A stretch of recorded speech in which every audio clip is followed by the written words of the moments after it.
Argentina ജയിച്ചു. ഇന്ന് ഞായറാഴ്ചയാണ്. അപ്പോൾ രാവിലത്തെ വിശേഷം പറയാൻ വേണ്ടി വന്നതാണ്. സ്കൂളില്ലാത്തത് കൊണ്ട് തന്നെ മോനെ മദ്രസ പറഞ്ഞയച്ചിട്ട് കുറച്ചൊക്കെ എടുക്കാമെന്ന് വിചാരിച്ചിട്ട്, പക്ഷെ അതൊന്നും നടന്നില്ല.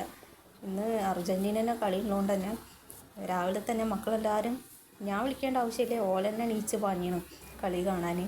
പിന്നെ എനിക്ക് കിടക്കാനൊരു മൂടും തോന്നില്ല. അപ്പോൾ രാവിലെ ചായപ്പണിയിലാണ്.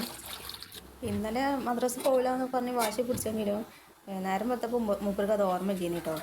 പിന്നെ മദ്രസ പോകാൻ മാറ്റി ഒരുങ്ങി പുറത്തിറങ്ങിയപ്പോൾ ആൾക്കാരൊക്കെ പരക്കം പാടുന്നുണ്ടപ്പോഴാണ് ഓർമ്മ വന്നത്. പോയോർത്തുനിന്ന് തിരിച്ച് വന്നിട്ട് ഞാൻ ഇന്ന് മദ്രസ പോകുന്നില്ല, എന്ന് അർജൻറ്റീനേൻ്റെ കളിയാണ്, ഇന്നേക്ക് ലീവ് വേണോ എന്ന് പറയലും ബുക്കെടുത്ത് ജനാലൻ്റെ മുകളിൽ വെക്കലും മൂപ്പർ ഓടിപ്പോയിട്ടോ.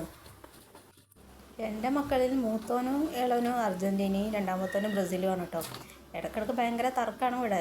ബ്രസീൽ തോറ്റാന്ന് ഭയങ്കര ഇനി ഇവിടെ ഇവരുടെ തർക്കം അവസാനിക്കൽ എങ്ങനെയാണെന്ന് ചോദിച്ചാൽ, പിന്നെ ബ്രസീൽ അർജൻറ്റീന ആണല്ലോ. അപ്പോൾ ഒരു അവസാനം പറയും, എന്നാൽ നിങ്ങൾ കളിക്കാർ 10 ആളെ പേര് പറയും എന്ന് പറഞ്ഞിട്ടാണ് അവസാനിക്കുക.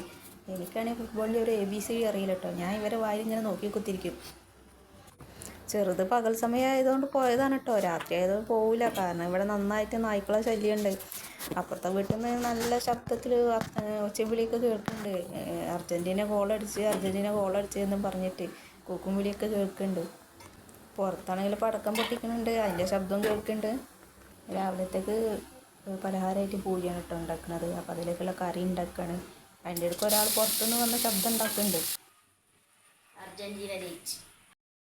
മദ്രസ പോവാതെ കളി കാണാൻ പോയതുകൊണ്ട് തന്നെ അടി കിട്ടുമോ എന്തെങ്കിലും പറയുമോ എന്നുള്ള രീതിയിൽ അപ്പുറത്തുനിന്ന് പലതരം ശബ്ദം ഉണ്ടാക്കിയിട്ട് എൻ്റെ മൂടെങ്ങനെയാണെന്നൊക്കെ നോക്കിയിട്ടാണ് മെല്ലനെ വന്നിട്ട് പറയുന്നത് അർജൻറ്റീന ജയിച്ചു എന്നുള്ളത് കേട്ടോ. പിന്നെ എല്ലായ്പ്പോഴും പറയുന്നതൊക്കെ തന്നെ, വീഡിയോ ഇഷ്ടപ്പെട്ട് ചെയ്യുക, ലൈക്ക് ചെയ്യുക, ഷെയർ ചെയ്യുക, കമൻറ്റ് ചെയ്യുക, സബ്സ്ക്രൈബ് ചെയ്യുക. ഇനി അടുത്ത വീഡിയോയുമായി വരുന്നവരെ ഓക്കെ, ബൈ, സീ യു.